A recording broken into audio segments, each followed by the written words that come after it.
Hi friends, um, welcome to our new lecture on uh, chess, and this is we are today going to see Immortal Games. The title is Immortal Games, and the Immortal Games, the period was between 1850 to 1950. It was known as the Romantic era of chess. Now, uh, in this period, there were a lot of great players who were there, like Adolf Henderson, Lionel Kisierski, and so many of them others. So even Paul Morphy was there, and one of the most famous openings was King's Gambit. So we are going to see today a game in King's Gambit. Let's see how it started. This game was played in London, and in 1851. It's become so famous, and it's known as the Immortal Game. That's what it has been called ever since it was played. And let's see. So a very romantic era of chess in the period between 1850 to 1950, and um, like I said, this game was played in 1851. So let's start. White here is Adolf Henderson. He's the great chess player, Adolf Henderson, and he was quite famous. If you Google him, one of the earliest chess players, and he was a legend. He was easily one of the topmost 10 players of the world, and he's playing today. In this game, he's playing with Lionel Kisierski. So let's see how it begins. White plays e4, and black plays here e5, and white plays here the King's Gambit. I hope there. Yeah, hi Apurva, and we have just begun the lecture, Apurva. So, of course, no one. We don't give the time beforehand. I'll be doing that now. For my next lecture, I'll be definitely telling you what time. So, hopefully, we will be having more of audience. I'm just waiting for other people as well to come. Hi Siddharth, the Devil, Jai Hind, Dosto. And there is Ishan Vijay. Hi Ishan. So this is the Immortal Game I'm going to show you now, and let's see. There will be more people coming soon. So this is the King's Gambit, and here White played f4. Now the best move to play to face King's Gambit, of course, is to capture this pawn. You should capture the pawn. That is the best move for black. There are some traps over here. I can show you one trap where black played bishop to c4, c5, and here white captured the pawn, and that's a very bad move if white captures this pawn. And I will show you what happens here. Black plays queen to h4, check, and here in this position, both the white has only two moves here, two options. One is king e2 and other is g3, and both of them are losing. Yes, one is losing material and the other is losing the game. So let's see how. Here, if g3, that is, then black plays queen to queen takes e4 and check, and you can see here it's a fork. The rook is gone. The other option for white here is king to e2, but then again there is checkmate in one move, which is queen takes pawn. So that's a very small trap in King's Gambit. If black does not accept, and this is how white played here. White's worst move here was in this position. He's capturing this pawn. This pawn he should not capture. He should play here, since black queen is threatening here queen h4, white should be playing knight to f3. Okay, welcome Neeraj to our lecture. So let's see here. I'm showing Immortal Game by Adolf Henderson and Lionel Kisaretsky. I hope you all will like it. So we'll go back. This was just a trap I was showing here in case black does not kill the pawn. So here black does end up killing the pawn, and that's called King's Gambit accepted. Okay, white here played bishop c4. Now he's attacking this pawn, which is the weakest pawn. Why is it the weakest pawn? Well, the pawn is protected only by the king. That's why it's the weakest pawn. So here in this position, black played queen to h4. Now white actually allowed queen to h4. He could have very well played here knight to f3, stopping queen to h4. He can stop it, of course, but here white is purposely developing the bishop. The reason behind this move is that white is ready to let go of his castling, but white is launching a kingside attack with the bishop on c4 over there. He's going to, of course, rapidly bring his other pieces also in the game, and that's how the attack will get developed. And here he doesn't mind, letting go of castling. So queen h4, and white plays king f1. It's a very double-edged opening, this variation which is there. Very risky for both the players. We shall see why. The king, of course, comes to the side of the board here, king f1, and so no castling for white. He's already prepared for that. And here black plays, black wants to drive this bishop away, so he's also sacrificing a pawn. It's like you sacrificed a pawn, now I'm sacrificing a pawn. It's because this here white has sacrificed his pawn for King's Gambit, and here black is sacrificing because he wants to bring this bishop away from this dangerous diagonal. It's dangerous for black, of course. So here, well, why not g3? Hi Chess Knight channel, welcome to my lecture. And yeah, why not g3 here? Well, because in this position, of course, g3 here is of course not possible because of this, and pawn takes pawn happens. So that's the reason it's no use playing g3. That will be just a waste of a pawn, giving a pawn for free. I hope I answered your question, Siddharth.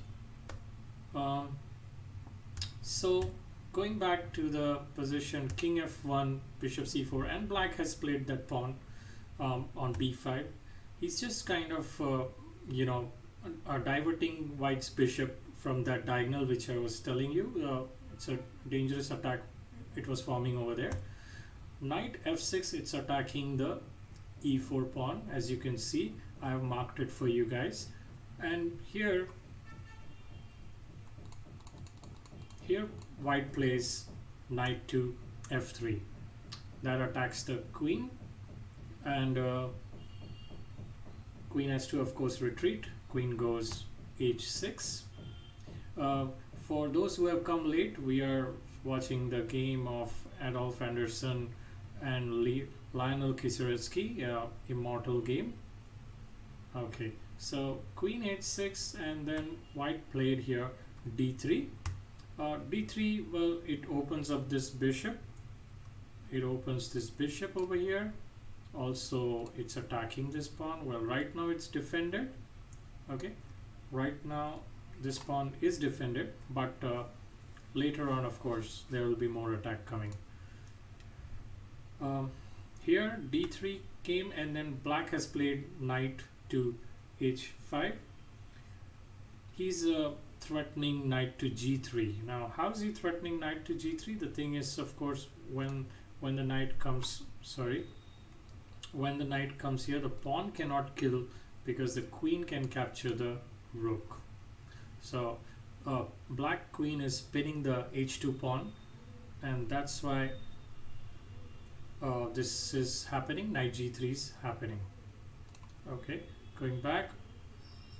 Well, d3 was played here, and yes, d4. Well, can't play d4 because Neeraj, if we play d4, then knight can capture the pawn. Okay, the knight on f6 can capture the pawn. Well, no, it's not the center because your pawn on e4 will go. So knight h5 and g3 has come now. White has played g3. Now white is taking the advantage of this pin. This pin which is there, white is taking advantage of that. And here black plays in this position.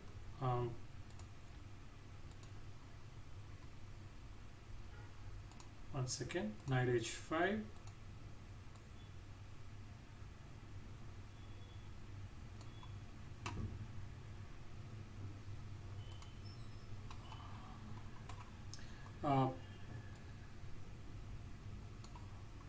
One second, I'll have to just quickly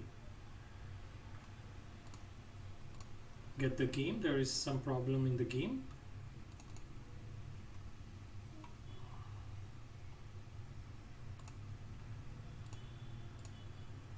Okay, and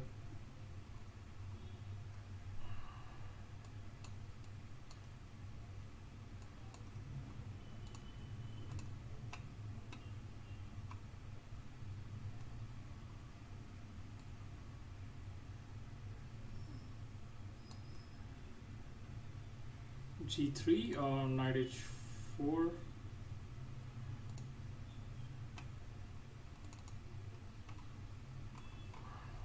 There is some problem. My apologies. There is an issue about this game. Just very quickly, I'm going to put it back. I lost the thing is there is some technical error has just come. My apologies. Please, if you can wait for a minute.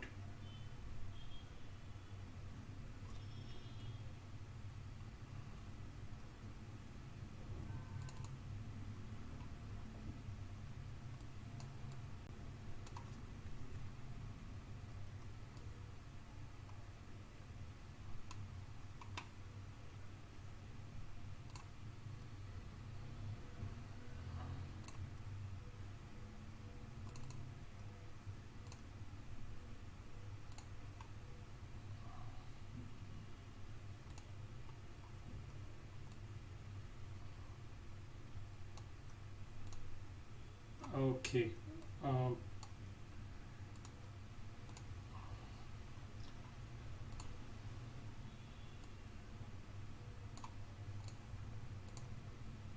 Yeah. We'll come to the game. Yeah. I'm sorry about this thing. There was a technical glitch in this. So very quickly, knight f3, d3, and here comes white played knight to h4. Good evening, Adarsh. Welcome. Thank you, Siddharth. You're very kind, and thank you, Chess Knight channel. So let's see here. Here now, black is threatening knight to g3, but white plays here. He wants to stop this knight g3, so white goes knight to h4. Okay, so when he goes knight to h4, well, he stopped knight g3, because now if knight g3, then white can simply capture the pawn and the queen can no longer take this rook.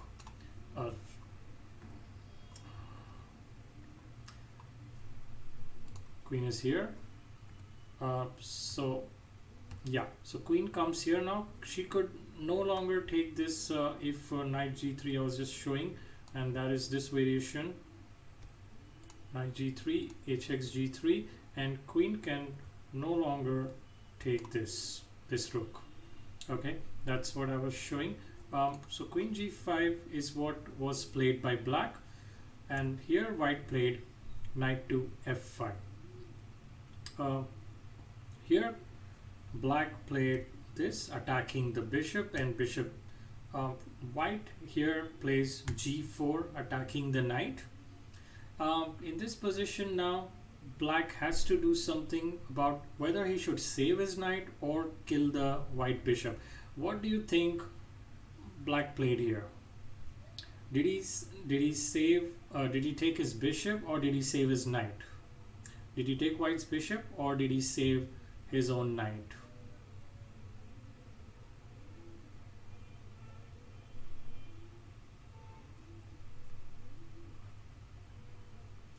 Save the knight, got rid of bishop. Okay, we got two different answers here. One by Prince Oreo, saving the knight, and Neeraj says got rid of bishop. Well, he actually saved the knight because the pawn is being attacked again. The pawn on g4 is getting attacked again, so he saved the knight. Right, that's right, Siddharth and Prince Oreo, you guys are right. He saved the knight. And Neeraj, you understood why? Because now black is attacking the pawn and the bishop, both.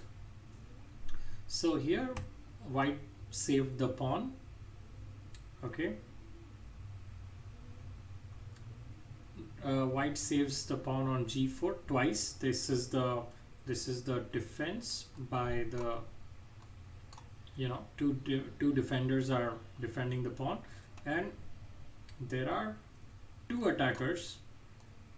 So when the equal attackers are there and equal defenders are there, then of course the attackers cannot kill whatever is being attacked. They cannot capture the piece or the pawn, whatever it is. So rook g1 was the move, and after that black takes the bishop. Here let me remind you, white is just here sacrificing his bishop. Okay, the bishop is being sacrificed. Now sacrifice is a term which we use in chess, which means we purposely give a piece to get an advantage in the position. An advantage can be material wise or even a checkmate. So this is what we are this is what white has done. He sacrificed his bishop. Black just grabs the bishop. Okay, black wins a whole piece but loses time to develop his pieces. Now look at the developmental part of the game. White's knight has developed on a very good square on f5. White's rook is out. White's queen is more active than black's queen, as you can see. Sure. PGN file, of course I will see what I can do into this. It's actually PGN, not PNG. Yeah, so because PNG is just an image, I'll definitely look into it.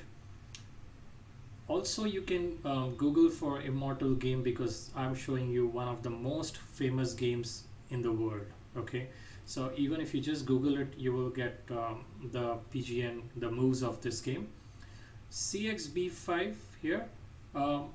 Then white played here. What did white play? Can you guess a move over here?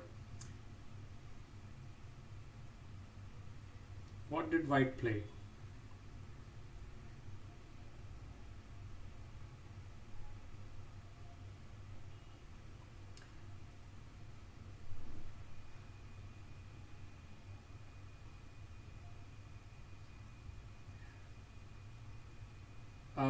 Yes, Prince, you mean h4. I'm sure you mean h4, though you written h5 by mistake. Yes, h4 is correct. Siddharth, chess knight, and Neeraj, no, not queen d2. He doesn't go for the f4 pawn right now, but he will for sure. So your idea is correct, but the move is wrong, because right now white goes after the queen with h4. Now the queen is attacked, and he's got only one square, as you can see. He goes queen g6. I love this position for white, you see, because even though white is a piece down, look at the control. Look at the control what white has over the game. Okay. Now, the next move, what did white play the next move? He attacked the queen. Okay. So the queen again comes back to g5, and here white plays another attacking move. Can you tell me what move did white play? Bishop f4, bishop takes f4 right away. I don't think so that's a good move, because guys, just see, bishop takes pawn, queen will just kill this, and it's a check. Okay, that's even worse. That's a check. This will not. Previous move. Oh, previous move was bishop takes pawn. Okay. I'm getting the chat a little late, so my chat comes a bit. I mean, your message to me comes in say 5 to 10 seconds. So that's why. So here, yeah, in this position, what did white play? No, not first bx f4, because h5 is very important. That pawn, we will get it. Okay, so bishop, yeah, right, Adarsh is correct over here. See, Siddharth, that pawn on f4, we are going to get it for sure. We don't have to grab it right away. Yeah, so queen to f3 is what is played now. And now look at this, there are a lot of threats over here. Okay, I've already marked these moves for you guys. Now, for example, first of all, I'm threatening this pawn. Okay. Second, I'm threatening e5 and also attacking the rook. Okay. So these are very, very dangerous threats which are there. And in this position, well, black plays knight 2. Also, let me tell you, white is threatening here. Bishop takes pawn and the queen is trapped. Yeah, that's right. Bishop takes pawn and the queen is trapped. So, of course, black wants to save his queen first. So he goes knight f6. He's giving a way for his queen to move backwards, whether here or here. One of the two squares. Nobody likes his queen to get trapped, of course. Nobody would like that. So knight goes back. So did you see what just happened? Black's pieces which are developed, the black pieces which are developed, they are just going back. Okay, the knight just went back. So this is really not a good move. I mean, what else he could do? Of course, there was nothing else, but this is what he has to choose between unpleasant and ugly moves.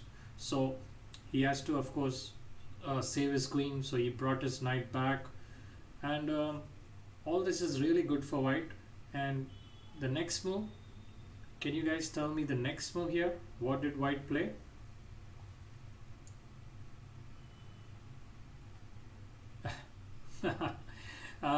No, Neeraj, of course there is still a lot of game left for black, so he will not give his queen. I don't think it's giving up a queen is better than this. Yeah, here bx f4 is right, Neeraj is right. So white did play here bx f4. The bishop is attacking the queen. Queen just moves to f6 and she's targeting, of course, queen to b2. All right, and white here develops his other knight as well. So he took care of the b2 pawn and he's developed.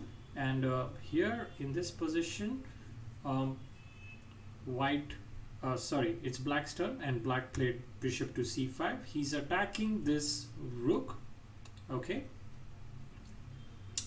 and here white plays knight to d5.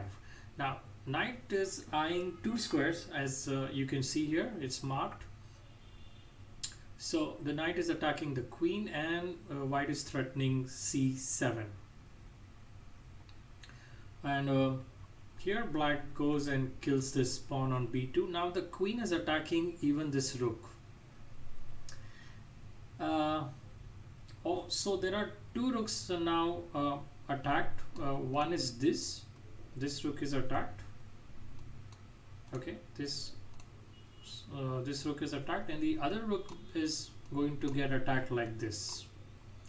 So that's the other way of attacking the rook. So I mean, here black is attacking the white's rook, what I mean, and white is also ready to attack black's rook. So in this position, but black plays here bishop d6. It's a very weird move, but of course he's got a brilliant idea behind this move. Bishop d6, a surprising move with a brilliant idea by Henderson, and black can't take the bishop, as this would lead to a mate. Let's see how. If bishop takes bishop, then there comes knight takes bishop. Black of course will not go, black of course will not go king f8 because of queen takes f7. That's a checkmate. And if he goes to king d8, then how does white win the game over here? How does white win the game over here? This is just a variation I'm showing you. This is not the moves which happen. That's only in case the bishop is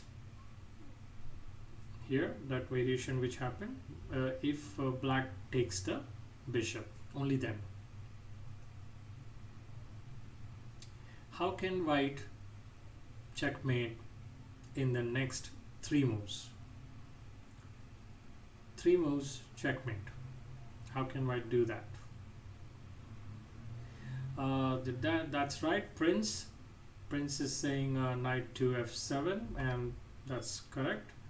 Knight f7 and grab the pawn on f7. That's what even Neeraj said. Knight f7, then black has to play your king e8. That's the only square left. And can anybody show me here checkmate? Right. So Prince is right again. Knight d6 is coming once more, and king d8, and finally queen to f8. Okay, so that's what the checkmate is about. This is 3 move checkmate, what was coming. If he does bishop takes d6 here, if he does bishop takes bishop, but black is going after material, so he goes and captures this rook. Now look at the sacrifices which white has done so far. Okay, let's count. He's given a bishop in the start. Okay, now he's given the rook. That's a bishop and a rook. Now we'll see what more does he do, what more things he gives. It's one of the best games ever, Shubham. So let's see here now what happens. E5. Now that's a great move. E5. Now why this move? Well, the queen is attacking here the rook. Okay, and white plays e5. Now that's a great move. With this move, white sacrifices another rook as well. Okay, with this move. However, white's move blocks the queen from participating. See this? The reason behind e5 is now this queen cannot come and defend this pawn, which this knight is attacking. Okay, so here this defense, queen cannot do it. That defense is not possible, and white is ready to sacrifice one more rook for that. So he's already sacrificed the rook, a bishop. Now goes the second rook.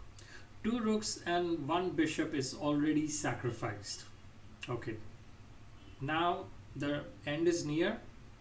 We will see it's a check, king e2, and after king e2, because it was a check, white had to do that, and here black is now getting worried about this threat, the threat of the knight fork. Now in order to save that, bishop takes rook. Uh, which move? Can he take rook a1? Doesn't that come with check before bishop takes rook? We can see that variation. Okay, you're talking about queen takes rook over here. Okay, Neeraj, good question. We can see that definitely. That was in fact a better move for black. You're right here. This was a better move, but still, yeah, queen takes rook and king e2, and yes, here he can take bishop takes g1. But even in this position, you'll be surprised to know that after e5, which is this move, after e5, it's white who's winning this game. Okay, look at the amount of stuff which white has lost, and it's still you know, white is going to win this game. He's going to he's having the advantage here. It's not a checkmate. It won't happen a checkmate now. So you're right, he could have done this earlier, but of course Lionel Kisaritsky didn't play his best moves, and this game went on to become the Immortal Game. That's why, perhaps, because the way white has won here, excuse me, the way white has won is just amazing. You guys have to see how did white win here. So bishop takes e5 happened, queen takes b2, king e2 happened, and yeah, I was talking here about that's true, Neeraj, and yes, black has a lot of material, but he's just sitting around doing nothing here, because it's white who has the development. All the pieces are now pouncing upon the king. Okay, and we shall see now.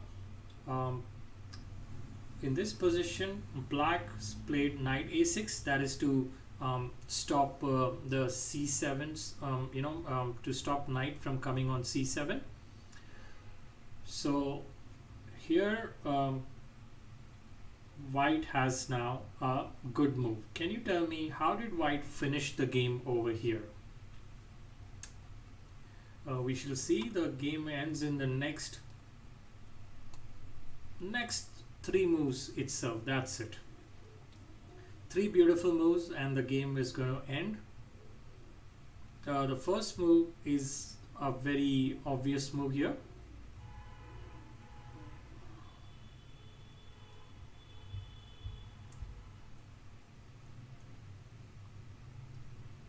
So I'm waiting for you guys. Can anybody tell me how did white? Yes, Prince is right, and so is Neeraj. Neeraj, you mean to say knight to g7, not f7? Okay, so knight takes g7 is right. It's a check. And how does black finish the game over here in just 2 moves? Okay, in just 2 moves, white finishes the game over here.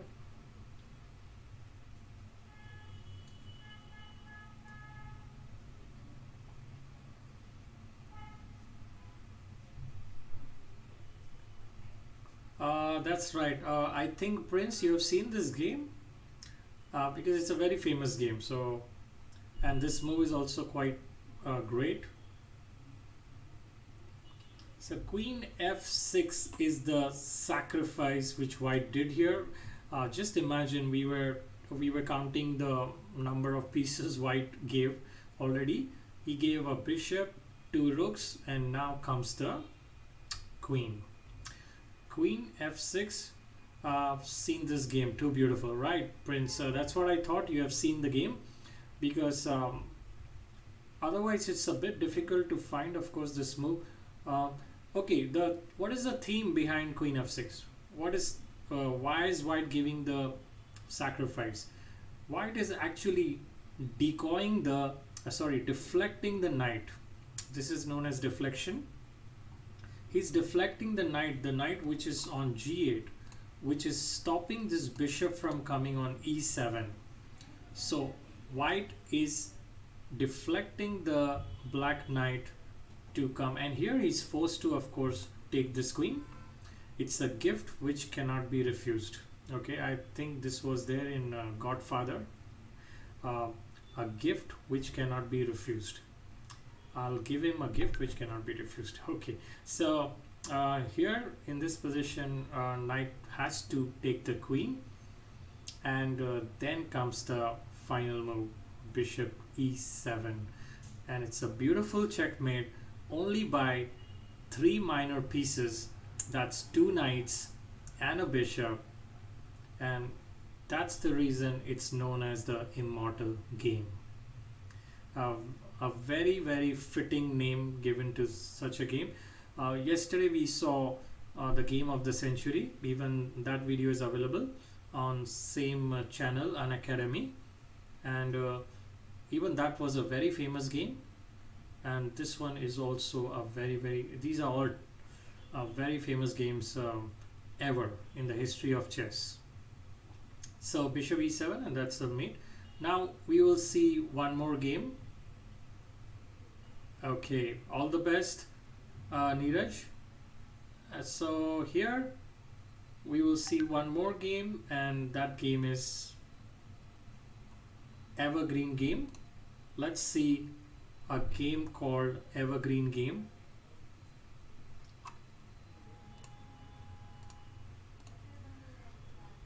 Okay, we shall start again. The opponent, I mean the winner of the last game is again here, whose name is Adolf Henderson. He's got 2 games to his credit, such beautiful games. One was 23 moves, and this is 24 moves. The last one was 23 moves. And let's see this game. It's known as the Evergreen Game. We will start off with e4. Oh yeah, let me tell you, he's playing now this time with Jean Dufresne. I hope I'm pronouncing, it's a French name, Jean Dufresne, and that's who black is. White is Adolf Henderson. e4, e5. The normal moves, and here white plays knight f3, attacking the pawn. All this is very, very normal and the best moves ever.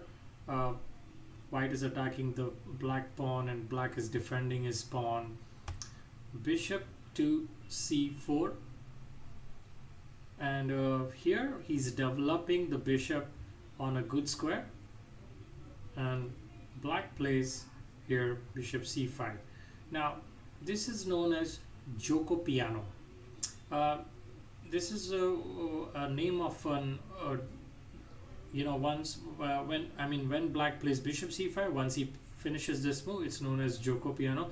Now a lot of times, of course, a lot of even chess coaches do not pronounce this properly. A lot of them say Gaiko Piano or Goko Piano or Guko Piano or whatever. It's actually pronounced Gioco Piano. And here white plays, also known as the Italian game. Yeah, Gioco Piano, Italian game. White plays here this. Now this is a little weird move. It's offering a pawn, also known as Ivan's Gambit. Okay, Gambit is a word which has come from the language, the Italian language, where Gambit means gamble. Okay, it's come from the word gamble. It's known as Gambit. What are we gambling here? Well, we are giving a pawn. We are giving a pawn free for attack and initiative. Yes, Agat Mator's favorite. Well, I didn't know that, but certainly this is a romantic era which I'm showing you the games from, and in romantic era these gambits were very, very famous even during that time. Ivan's Gambit, the King's Gambit, and so many games are there on this attacking openings and gambits. So here bx b4, accepting the gambit. Now what is the idea behind b4? The idea behind this gambit, well, white gets initiative. He gets this c3 which attacks the bishop. Okay, so he gets this tempo. tempo is a unit of chess. Tempo means a move. So white actually gains a move because he's attacking the bishop. C3, because C3 also prepares for D4. So bishop goes on A5. Well, here black has three choices. One is A5, one is C5, and the other one is E7. Some are even playing nowadays D6 also. Not nowadays, it's been there for some time, but yeah, bishop D6 is also playable. But yeah, these three are the main ones which I'm showing you. And here black, Jean Dufresne played bishop A5, D4. Now D4 is a normal move. He's coming and he's attacking the central pawn. We are opening lines for white. Pawn captures pawn. Did you notice white cannot even capture back? Yes, he can capture. Sorry, he can even he can capture with the knight. Of course, he can do that, but he cannot capture with the pawn and control the center, which is what he would have loved to do. But white has already here sacrificed 2 pawns. That's right. And here, hi Raj, you're late, but whatever you can grab, whatever you can catch from this lecture, castling, and that's what white does. White is doing castling, and here also white is intending to play next move, pawn captures pawn. Coming back to the game, black does not want that to happen, so black is doing here a small sacrifice. He's playing d3. Now it's not the best move, of course, this d3 stunt which black has played, because there are other moves available.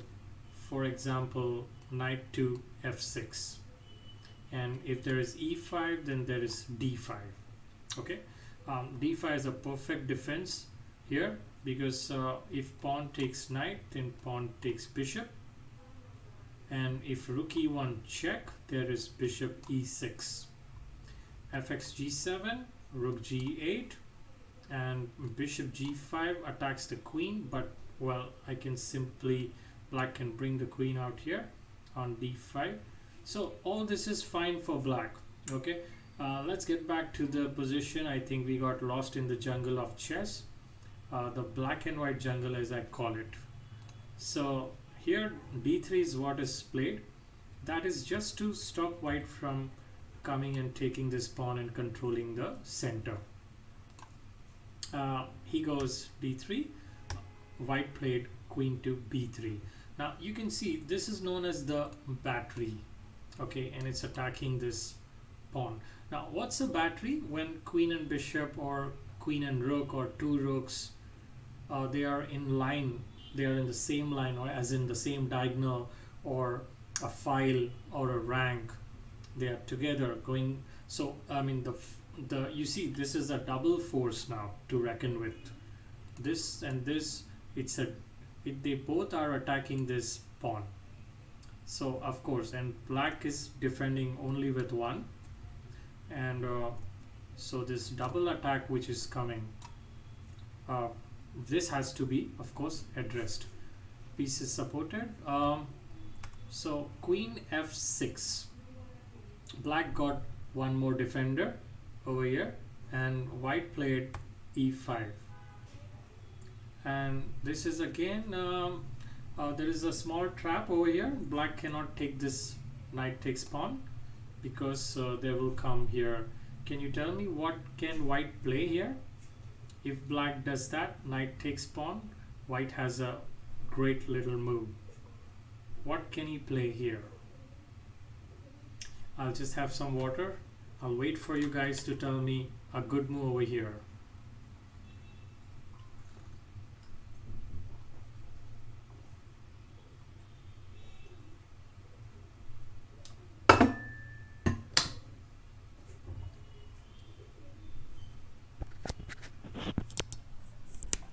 Yes, it's a pin, but what did white play?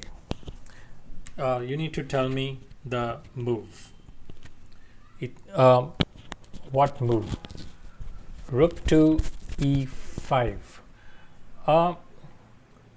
Okay, rook e1 pin. That's right.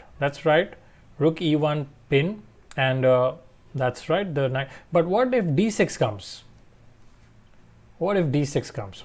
How do you continue the game here?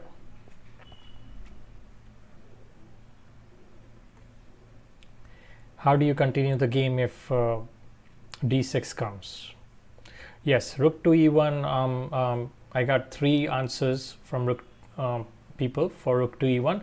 But then if d6, then what happens? How does white continue? Queen to b5. Okay, yes, queen to b5 will definitely win the bishop here. Queen to b5, c6, and queen can take the bishop. Right, but that's not the best move.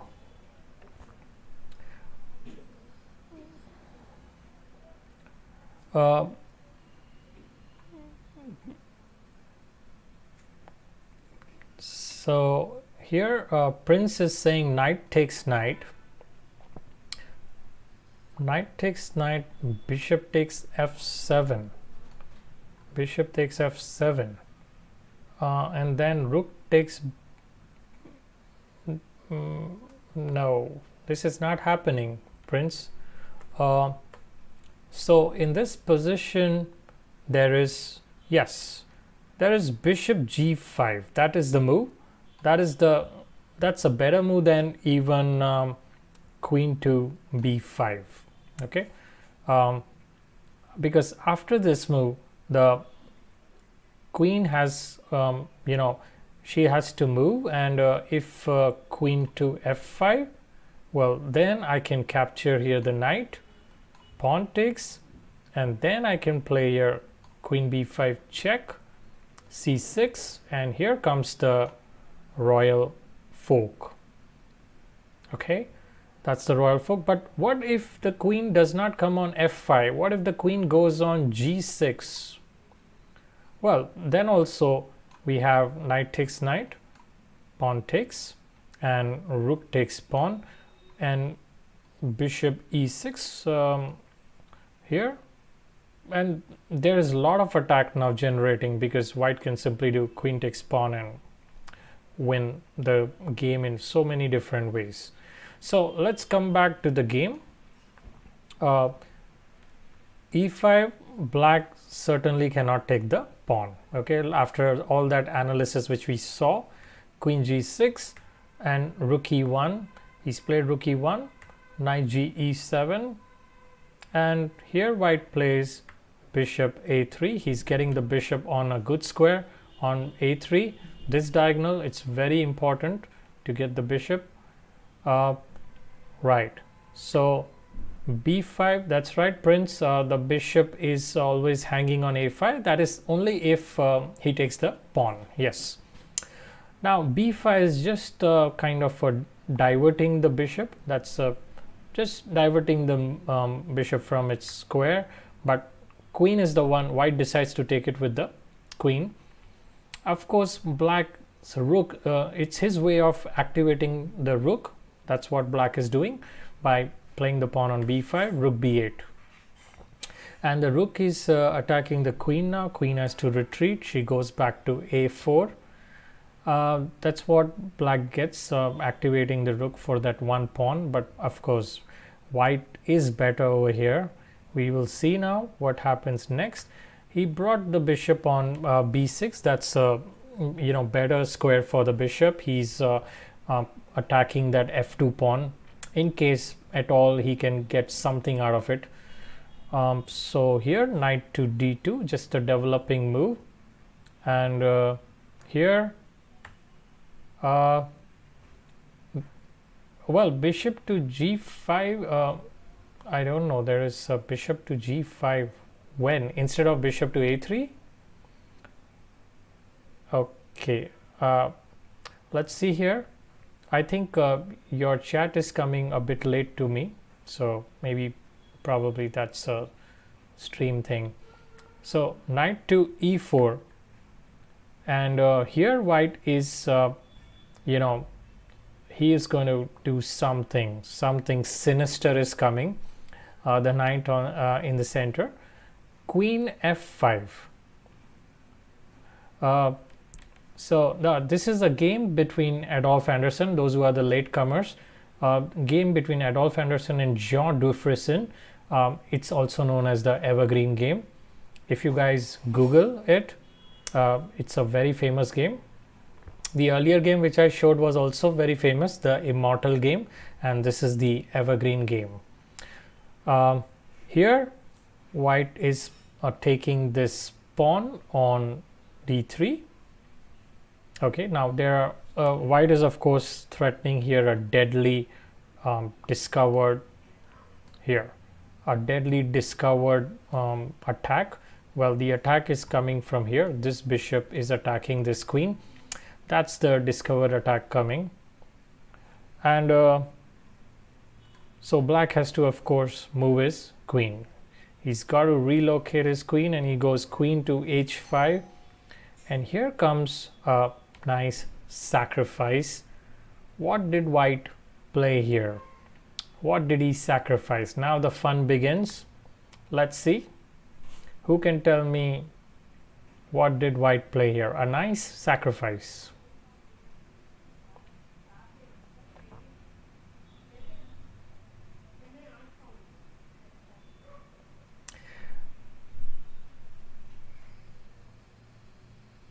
Anybody who can tell me? Yes, that's right. Prince Oreo and Chess Knight channel. Have you guys seen this game? If you have, it's fine. Yeah, Raj also. So knight f6 is the move played. It's an amazing move. The idea is to open the line for the rook. That's the idea. And here knight f6, it's a royal fork, so obviously black has to accept this gift. He can't say a no to this gift. Pawn captures, pawn captures. As you can see, the rook is opened up. This line is opened up, and this is going to lead to a lot of trouble for black. Black played here rook to g8. He's threatening his own queen to f3. That's queen is capturing the knight. That's what is coming next. But white is not at all worried about that move. And how does white continue over here? Yes, I gave a hint of sacrifice, but then there are so many different sacrifices. So still, okay, you guys did well. Now, how does white continue here? He has to generate more attack in this position. He doesn't save that knight, let me tell you. White does not save that knight.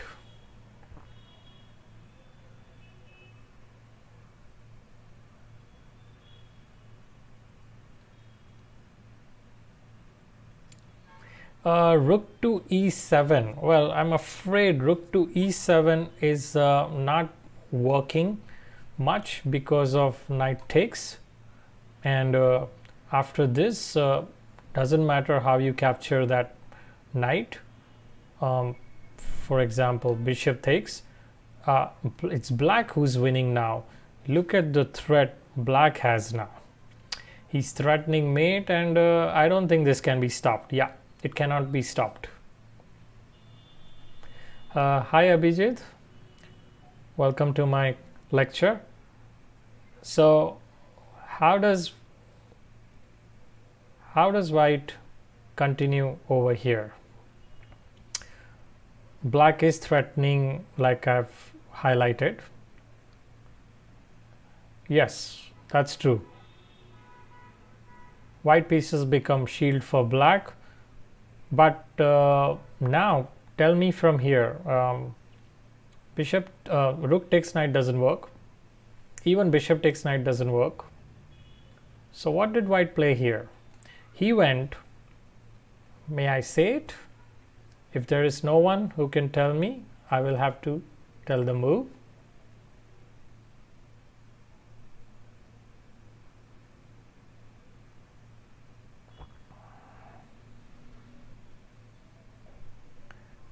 Okay. No one. Counting. 5, 4. Okay. There is no one. Okay. So it's an amazing move here. Rook A to D1. Now, white got his, that's right. Here, Rook D1 is correct. And black plays Queen takes knight. My bad here. Sorry. Oops. You guys saw the next move, I think. Yeah. Slip of finger, or you can say slip of mouse, but yeah, queen takes knight. And okay, fine. So since you guys already saw the move, I won't be asking you that move, but yes, you will be given the chance to answer one more question. Rook takes knight is correct. It's a sacrifice. Yeah, I know, it's funny. Thank you. In this position, black plays knight takes rook. Okay, now I want you to guess the best move of the game. Okay, can you find here the best move? And those who have seen the game, I think you should not answer. Well, I'm just joking. Even if you've seen the game, you want to answer, you can. But it's the best move. Okay, it's just too good to be true. First time when I saw this game, I was in love with this game. Okay, Prince, if you've seen it, just don't answer right now, because I would like others to try the move and see if they can come out with the move.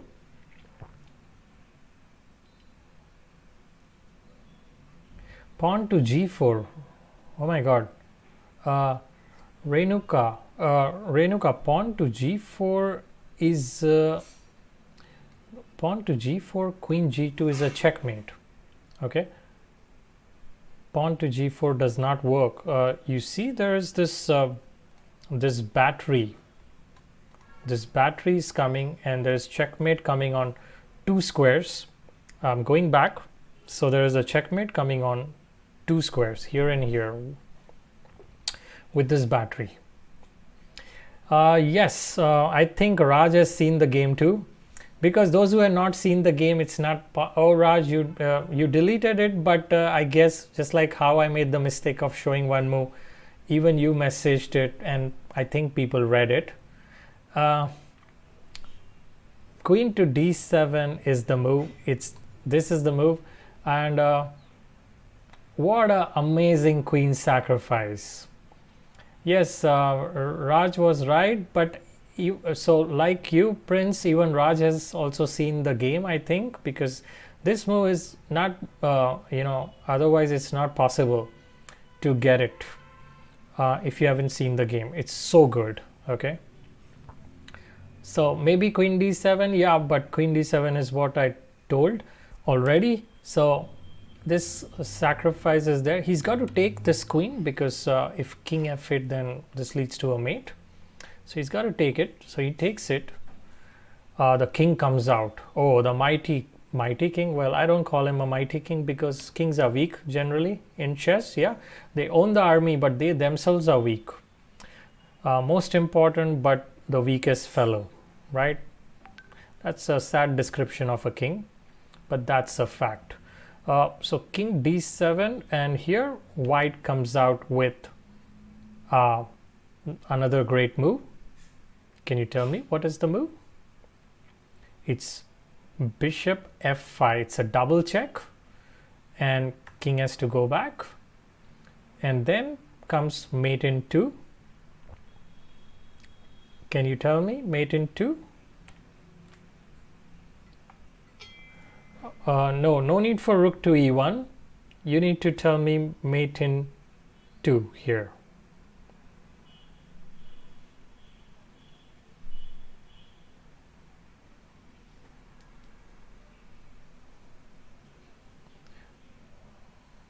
Okay, so sorry, I was checking my phone because I wanted to give you my schedule for the next class. Yes, Prince, you can say the move. Here it's very easy. Go ahead. BD7 is correct. Chess knight, and king has to move here, and finally bishop takes e7. And that's a checkmate. A lovely game by Adolf Henderson. Salute to such a chess player. Okay, these guys are my favorite chess players, and this is how I, because of these players, we are so passionate. We as trainers, chess coaches, we are so passionate about our game. So this is great. This is checkmate. So I hope you enjoyed this lecture, and tomorrow I'll be coming again at 7 p.m. On the same channel on Unacademy, and you can see me live and we can go through some more beautiful games. Okay, so tomorrow 7 p.m. I will be there. See you same place, okay, at 7. Take care. Bye bye. Hope you liked my chess lecture.